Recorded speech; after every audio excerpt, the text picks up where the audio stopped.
নমস্কার। আমরা সবাই জীবনে সফল হতে চাই, কিন্তু অনেক সময় কঠোর পরিশ্রম করার পরেও সাফল্য আমাদের ধরা দেয় না। আমরা হতাশ হয়ে পড়ি, ভেঙে পড়ি। আপনি কি জানেন, আজ থেকে হাজার হাজার বছর আগে কুরুক্ষেত্রের ময়দানে দাঁড়িয়ে ভগবান শ্রীকৃষ্ণ অর্জুনকে সাফল্যের এমন 5টি গোপন সূত্রের কথা বলেছিলেন, যা আজও সমানভাবে কার্যকর। আজ আমরা আলোচনা করব শ্রীকৃষ্ণের সেই দৃষ্টিভঙ্গিতে সাফল্যের সেই 5টি সত্যতা নিয়ে। ভিডিওটি শেষ পর্যন্ত দেখুন, কারণ শেষ সূত্রটি আপনার জীবনের দেখার দৃষ্টিভঙ্গি বদলে দিতে পারে। প্রথম সূত্র, শ্রীকৃষ্ণ গীতায় বলেছেন, কর্মণ্যবাধি কারস্তে মা ফলেষু কদাচ, অর্থাৎ তোমার অধিকার কর্মে, ফলে নয়। আমরা যখন কোনো কাজ শুরু করি তখনই ভাবতে শুরু করি, আমি কি ফল পাবো, লোকে কি বলবে। এই ফলের দুশ্চিন্তায় আমাদের মনের শান্তি কমিয়ে দেয় এবং কাজের গুণমান নষ্ট করে। সাফল্য তাদেরই চরণে এসে ধরা দেয় যারা ফলের মায়ায় না জড়িয়ে বর্তমানের মুহূর্তে নিজের সেরাটা দিয়ে কাজ করে। ধৈর্য এবং একাগ্রতা। অর্জুন যখন বিচলিত হয়েছিলেন তখন শ্রীকৃষ্ণ তাকে শিখিয়েছিলেন একাগ্রতার গুরুত্ব।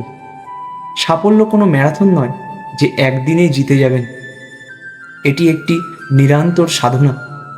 আপনারা অনেক ভিডিওতে আমি দেখেছি আপনারা কমেন্ট করেছেন যে আপনাদের মন শান্ত থাকে না। মনে রাখবেন, অস্থির মন কখনোই সফলতা পেতে পারে না। প্রতিদিন অল্প অল্প করে এগোলে এবং নিজের লক্ষ্যের প্রতি অবিচল থাকলে একদিন আপনিও জয়ী হবেন। নিজের ওপরে বিশ্বাস ও আত্মশক্তি। ভগবান শ্রীকৃষ্ণ বলেন, মানুষের নিজের থেকে বড় বন্ধু আর কেউ নেই, আর নিজের থেকে বড় শত্রু আর কেউ নেই। আপনি যদি নিজেই বিশ্বাস না করেন যে আপনি সফল হতে পারবেন, তবে সারা পৃথিবী মিলেও আপনাকে সফল করতে পারবে না। নিজের ভেতরের দৈব শক্তিকে জাগিয়ে তুলুন।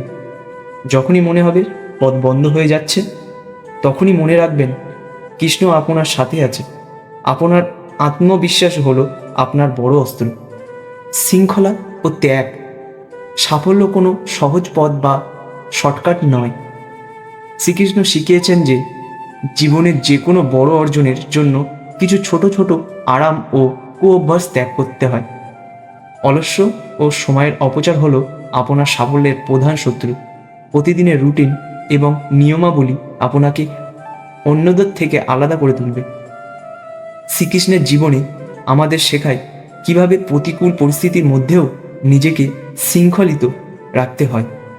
সঠিক জ্ঞান ও কৌশল। শুধু গাধার মতো খাটলে সাফল্য আসে না, পরিশ্রমের সাথে বুদ্ধিরও যোগ ঘটাতে হয়। কুরুক্ষেত্রের যুদ্ধে পাণ্ডবদের থেকে কৌরবদের সৈন্য সংখ্যা বেশি ছিল, কিন্তু কৃষ্ণের সঠিক রণকৌশল পাণ্ডবদের জয়ী করেছিল। একেই আজকে আমাদের ভাষায় আমরা বলি স্মার্ট ওয়ার্ক। নিজের কাজকে বুঝুন, সঠিক জ্ঞান অর্জন করুন ও কৌশলী হন। সঠিক সময় সঠিক সিদ্ধান্ত নেওয়াই হলো সাফল্যের চাবিকাঠি।